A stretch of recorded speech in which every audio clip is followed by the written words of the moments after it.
Nagpaplano nga ba ang San Miguel Beermen na makuha ang big man ng Blackwater bossing na si Justin Chua? Itong si Chua ay dapat na matitrade yan dito sa Northport Pure Blends kapalit ni Gio Halalon. Pero hindi natuloy ito dahil nagkaroon ng moratorium pagtitrade ang Pure Blends dahil nga ito ibebenta na.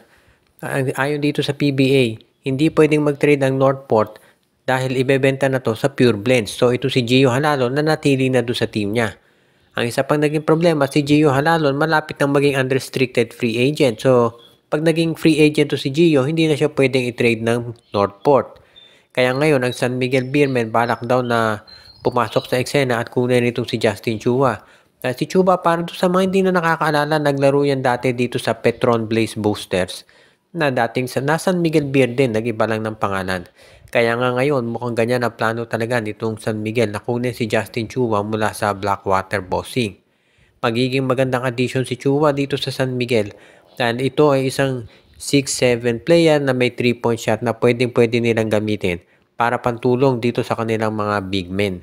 Alam natin na ang San Miguel ang gustong makuha na yung isang sentro na merong 3-point shot parang ala Arwin Santos ang laro. Kaya nga interesado sila na makakuha ng serbisyo nitong si Justin Chua. At sigurado naman, magiging isa yan dito sa mga top options ng PIB ng San Miguel kapag ito ay naging available. Si Justin Chua hindi naman nakakaroon ng mahabang playing time dito sa Blackwater bossing. Kaya magiging madali lang yung palitan ng tao dyan.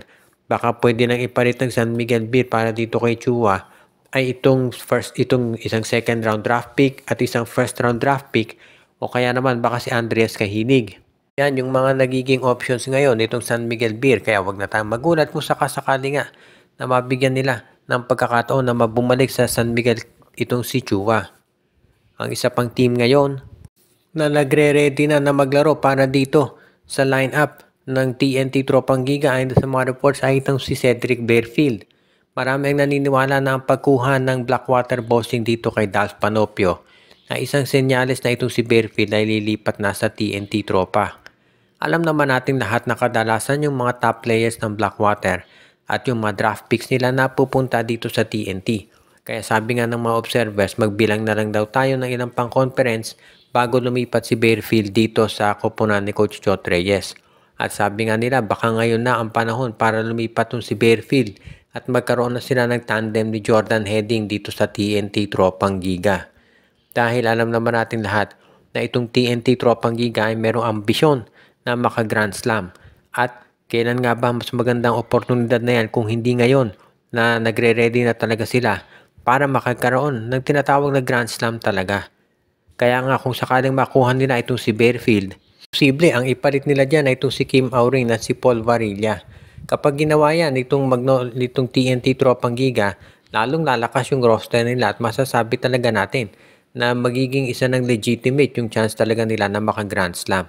At wala namang magugulat kung magagawa yan ng TNT Tropang Giga dahil isa naman talaga sila dito sa mga teams sa PBA na kinukonsidera na powerhouse.